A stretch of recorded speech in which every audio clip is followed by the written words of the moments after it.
Walong lalawigan po sa Cavite, isinailalim sa state of calamity ng dahil sa kumakalat nga po ng oil spill mula sa lumubog na oil tanker, MT Terra Nova sa may Limay, Bataan po. Pero hanggang dito sa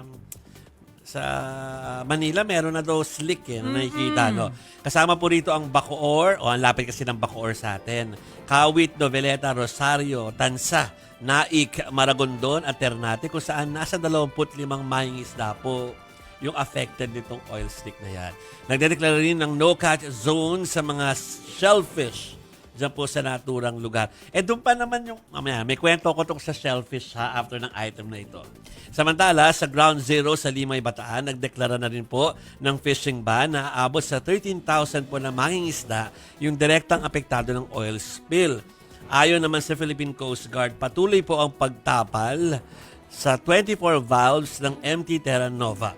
Inaantay pa rin ang resulta ng water sampling ng University of the Philippines Marine Science Institute sa Pasay City po, sa Cavite, sa Bulacan at sa Bataan.